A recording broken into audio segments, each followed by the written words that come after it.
یہ آپ نے غوث بہاول حق زکریا ملتانی رحمۃ اللہ تعالی علیہ، ان کا نام آپ نے سنا ہے۔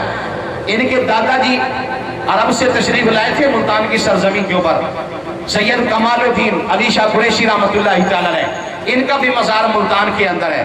یہ خواجہ غوث بہاول حق زکریا ملتانی کے جو دادا ہے نا، جب ان کا انتقال ہوا نا، جہاں ان کی قبر بنی، این سینے کے اوپر، جہاں وہ ہم اونٹ کی کوہان کی طرح قبر بناتے ہیں، سینے کے اوپر ایک درخت نکلا، اور اس کو شیخ عبداللہ محدث دہلوی نے لکھا اور بہت سے مورخین نے لکھا، سیر الاخبار کے اندر اس کو لکھا، اخبار الاخیار کے اندر اس کو لکھا۔ وہ درخت اوپر اٹھا ہوا، نمودار ہوا، اس درخت کے ہر پتے کے اوپر اللہ لکھا ہوا تھا، اس درخت کے ہر پتے کے اوپر اللہ لکھا ہوا تھا، اور صدیوں تک لوگ آتے تھے اور وہاں اعلان کیا ہوا ہوتا تھا، کوئی بندہ ناپاکی کی حالت میں اس درخت کو ہاتھ نہ لگائے، جس نے بھی اس کو ہاتھ لگانا ہے یا پتا لینا ہے وہ وضو آئے، پاکی کی حالت میں آئے، پھر اس کا پتا توڑے۔ لوگ اس پتے کو لے کر جاتے، جس حاجت کے لیے استعمال کرتے، اللہ اس ولی کے صدقے ان کو شفا عطا فرماتا۔ صدیوں تک یہ ان کی کرامت رہی۔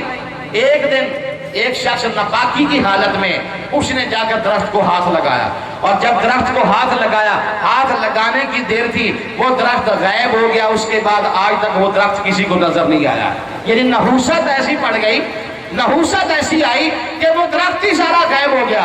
اس لیے میرے بھائیوں، ہمیں چاہیے اپنی آخرت کو سنواریں، اپنی قبر کو، اپنی موت کو سنواریں۔ یہ جو ہماری فانی زندگی ہے، عارضی زندگی ہے، یہ اللہ کے ذکر کے اندر، اللہ کے محبوب کے ذکر کے اندر ہم گزاریں۔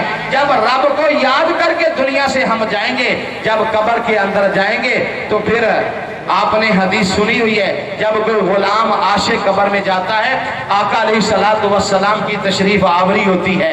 جب اس سے سوال کیا جاتا ہے، ماذا تقول فی کہ حاضر رجل، اس ہستی کو جانتا ہے یہ کون ہے؟ تو جو عاشق ہوتا ہے، جب نظر پڑتی ہے وہ کہتا ہے مجھ سے کیا پوچھتے ہو، اسی کے درشن کے لیے تو مر کے یہاں پہنچا ہوں، انہی کے دیدار کے لیے تو میں یہاں پہنچتا ہوں، مجھ سے کیا پوچھتے، یہ تو میرے آقا ہیں، میرے سردار ہیں۔